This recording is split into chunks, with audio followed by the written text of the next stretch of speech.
événement, ça vous évoque quoi par exemple? Ça m'évoque la naissance. Où j'ai été le plus heureux, c'est quand j'ai assisté à la naissance de mon fils. Moi, ça m'évoque une journée où tout le monde, où on est tous ensemble. Ça évoque éventuellement la solidarité. Ça évoque aussi une joie de vivre sur le quartier. La naissance d'un enfant. Passer aussi une journée conviviale. Voilà. Une manifestation en fait, qui a pour but de réunir les habitants du quartier et des autres quartiers dans le parc Sophie Desmarais, où nous sommes. C'est un parc absolument magnifique.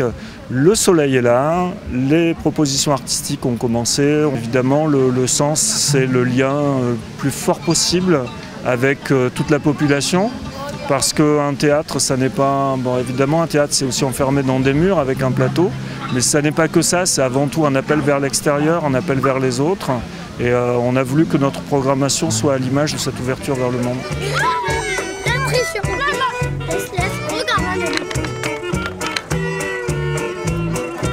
Cette technique de cuisson, qu'est-ce que c'est? Eh ben, j'utilise en fait la chaleur qui est dégagée par la chaux vive quand elle s'éteint, la chaleur dans l'eau. Donc ça fait chauffer l'eau à 150 degrés. Et je plonge des légumes dans cette eau qui chauffe et j'attends que ça cuise. C'est délicieux, absolument délicieux. Des cuits à souhait, craquants, j'adore. Au départ, j'ai testé directement, j'ai fait de la chaux et j'ai mis des courgettes dedans. En me disant, bah, tiens, pourquoi pas, j'utilise la chaleur. Après, je les ai rincés, je les ai mangés, j'ai trouvé que c'était bon. Et puis, je me suis renseigné après pour savoir si c'était comestible ou pas. Voilà.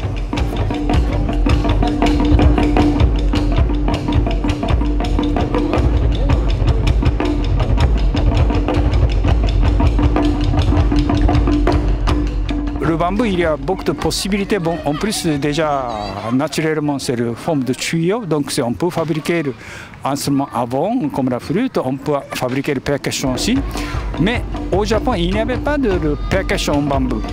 Depuis 2000 ans, il n'y a personne qui a fabriqué le percussion en bambou. À partir de là, j'ai imaginé le bambou orchestra. Ça veut dire et chaque sonorité, on peut mélanger, on peut faire l'orchestration avec le son de bambou.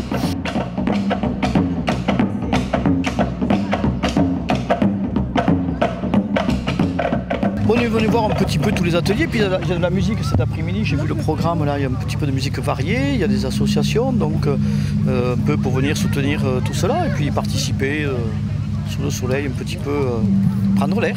Et c'est l'occasion aussi de pique-niquer en famille?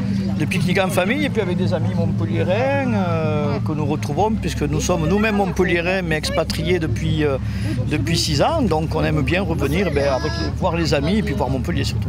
On peut venir, quand on habite dans ce quartier ou même quand on habite ailleurs, on doit se sentir concerné par l'offre de spectacle qui est faite ici.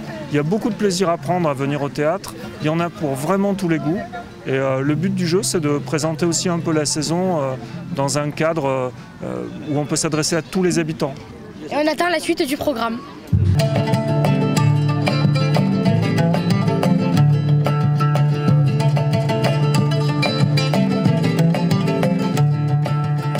C'est une rencontre de musique arabo-andalouse et orientale avec la musique flamenco et gitane. Donc justement cet événement nous a permis de se rencontrer, de créer ce répertoire-là.